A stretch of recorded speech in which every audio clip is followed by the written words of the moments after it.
Halo teman-teman, perkenalkan saya Rahel, saya mahasiswi Fakultas Pertanian Universitas Gadjah Mada, program studi Ekonomi Pertanian dan Agribisnis tahun 2020. Nah, saya merupakan praktikan dari Praktikum Ekosistem Pertanian golongan A4. Kali ini saya akan melaksanakan praktikum acara 5 yang berjudul Pengenalan Ekosistem. Nah, ekosistem yang akan saya amati kali ini adalah ekosistem pekarangan yang ada di sekitar rumah saya. Untuk selengkapnya, silahkan cek video berikut ya. Nah, sebelum saya mengenalkan ekosistem pekarangan di sekitar rumah saya akan terlebih dahulu menjelaskan apa sih itu definisi ekosistem pekarangan. Nah, menurut Hartono DKK tahun 1985, pekarangan adalah sebidang tanah yang mempunyai batas-batas tertentu yang di atasnya terdapat bangunan tempat tinggal dan mempunyai hubungan fungsional, baik ekonomi, biofisik, maupun sosial budaya dengan penghuninya. Pastinya dalam ekosistem itu ada dua faktor. Yang pertama faktor biotik yang sudah pasti makhluk hidup, dan faktor abiotik yaitu faktor yang bukan makhluk hidup. Nah, pertama kali saya akan menjelaskan faktor biotik apa aja yang terdapat dalam ekosistem pekarangan rumah saya.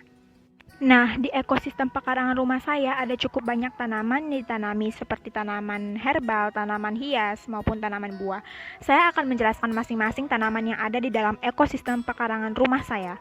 Yang pertama ini dinamakan dengan daun magenta, kemudian daun yang menjari ini dinamakan dengan pohon pepaya, kemudian bunga yang berwarna merah muda dan tumbuh lebat ini dinamakan dengan bunga kertas, salah satu tanaman hias yang sering juga ditanami oleh para masyarakat di pekarangan rumah mereka. Kemudian ini daun yang cukup banyak ini dinamakan dengan tanaman daun Afrika.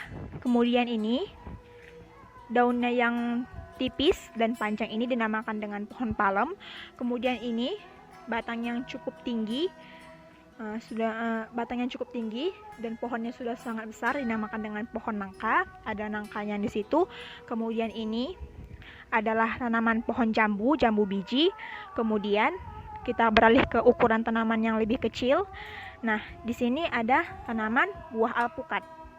Ini juga salah satu tanaman herbal yang bernama tanaman ayapana.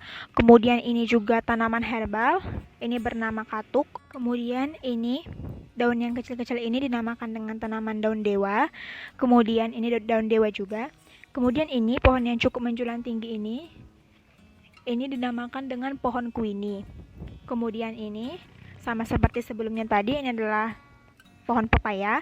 Kemudian daun yang lebar-lebar ini, nah yang lebar-lebar dan ukurannya cukup besar, ditandai dengan tumbuhnya bunga-bunga putih seperti ini. Ini dinamakan dengan tanaman sansai. Nah, tanaman sansai ini berasal dari Jepang. Kemudian ada bunga yang berwarna ungu ini dinamakan dengan bunga kenanga ungu. Yang ini daun dewa sama seperti tadi. Kemudian ini ada tanaman hias juga. Ini tanaman yang bernama pucuk merah.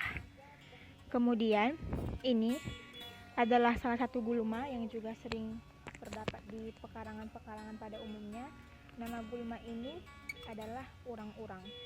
Kemudian ini pepaya, tanaman pepaya, pohon pepaya. Ini juga di sekitar ini ditanami beberapa rumput-rumput. Nah, ini sekitarnya di sepanjang ini ditanami oleh rumput-rumput. Kemudian pohon yang cukup tinggi ini, nah ini dinamakan dengan pohon mahoni. Kemudian di bawah pohon mahoni ini ada tanaman herbal yang bernama dengan gandarusa. Untuk hewannya di sini ada lebah. Ini lebah. Nah, di sini juga terdapat beberapa semut hitam. Ini terdapat beberapa burung yang berterbangan. Ada kupu-kupu. Kemudian terdapat juga hewan kucing.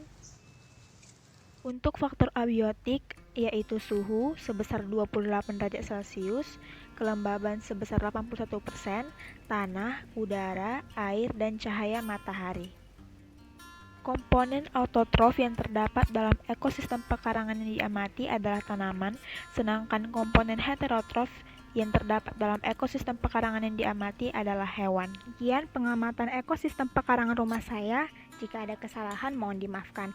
Atas perhatiannya saya ucapkan sekian dan terima kasih.